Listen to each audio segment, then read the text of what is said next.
it's a little hard to believe, but today's the 3-year anniversary of the Kickstarter launch for the SP445 film processing tank. We honestly didn't know what we were getting into. And by the way, we don't really have a script today, so we're just kind of winging it. We're running late. We just need to get this out. So we're gonna film it and see what happens. But anyway, yeah, we launched Kickstarter. Things took off with a momentum that we had not anticipated. I'm not complaining about that, but it was certainly a wild ride. And we've now shipped this tank all over the world. I think with the exception of Antarctica, it's pretty much everywhere. And with that success has come requests. We get a request every few days for a larger version. Most commonly, people are asking for 8x10.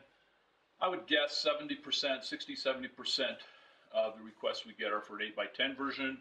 And then we probably get 30 to 40% are asking for a 5x7 version. And after that, it's a splattering of other sizes, some of which I didn't even know existed. Well, if you follow our blog and our, hold on a second. Like I said, we're going to be informal here.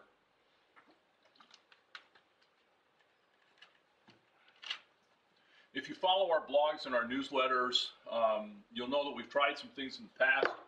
We tried supersizing it, and it had potential. It failed on Kickstarter, and I'll be honest, I wasn't that disappointed because, frankly, this thing was really awkward to handle. It was just too big, and when you filled this thing with 1.5 liters or whatever it was of chemistry, it was just a beast. We've tried some cylindrical ideas. We experimented with sewer pipe. Don't laugh, this was a good idea. This could have worked. Most recently, and there's a few that aren't out here, but most recently we were working with this kind of an airfoil or teardrop shape. Had some good luck with it, but we had some concerns about just how reliable it would actually be. All of these answers, or all these ideas, from an engineering standpoint, seemed complicated.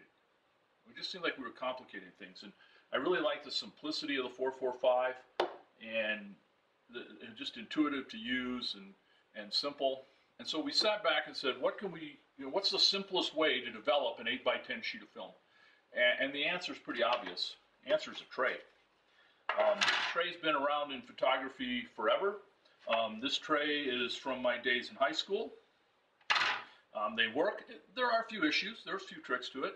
But the biggest obstacle for people using a tray, and bear in mind, is you need darkness. You have to be absolute darkness. And bear in mind that a large percentage of the people contacting us anyway don't have a permanent darkroom. So whether they wanted to use it or not is not really the question. They just can't. And frankly, even if I could, I never enjoyed standing around in the dark with my fingers in the soup trying to process a sheet of film in a tray. So we thought about it and said if we could just move, put the darkroom around the tray, then we wouldn't have to stand around in the dark. So that's where we came up with the idea of a daylight tray. And you can see our light seal around the edges. We've got light baffles up here in the front. The film is carried on what we're now calling a pallet, so you don't confuse it with the film holder that goes in your camera. The film pallet is going to go in the tray. This one is set up for 8x10.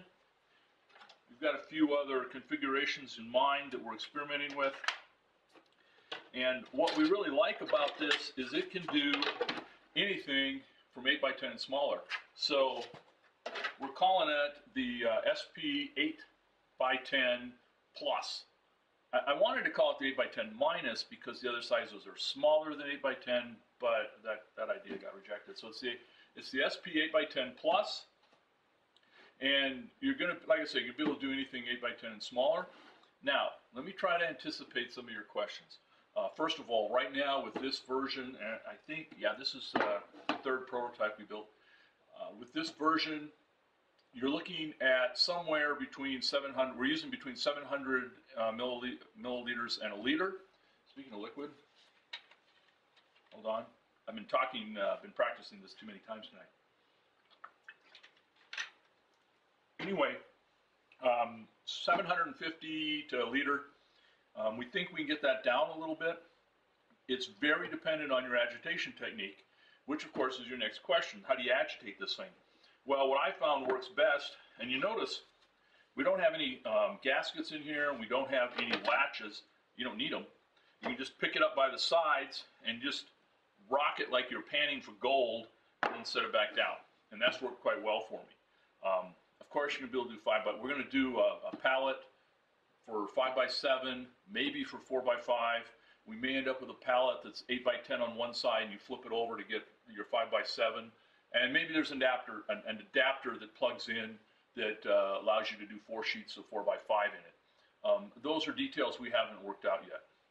One of the things on the agenda that we're looking at is a customizable do-it-yourself kit, where you'd basically get a blank pallet and you'd be able to glue down the film rails whatever configuration you wanted. So you could do, full plate, half plate, 2 by 3, any odd size that you happen to have.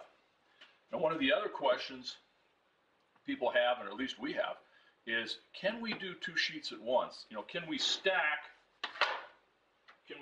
these pallets and put 2 sheets in here? And our testing so far is not, it's been mixed. So we don't know if that's going to work or not. We think it's doable, but we're not sure how complicated it's going to get and what the other implications are. So right now, that's a goal that we'd like to achieve, but it's not a mandatory requirement. Of course, you're going to be able to do glass plates in here with the right adapter.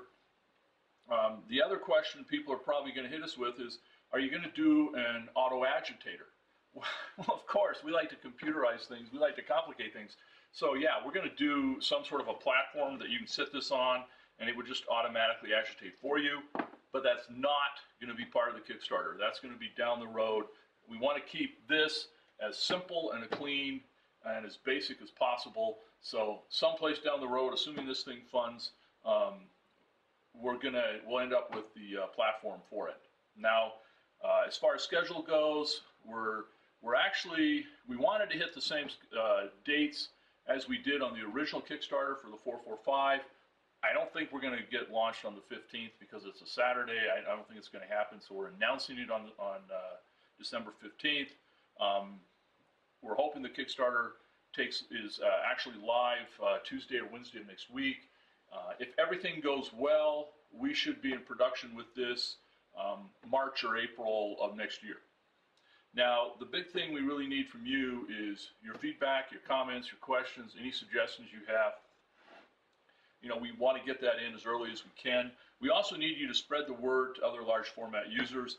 Don't get me started on just how ineffective Facebook advertising and other social media advertising and how expensive it is and how ineffective it is. We're not going to go there tonight. If you can just tell your friends about it, that would be a great help. Again, contact information is at the end of the video. Let us know what you think, and hopefully, like I say, we're hoping that this is in full production early next year. As you can see, I've got motivation now to keep this thing going forward.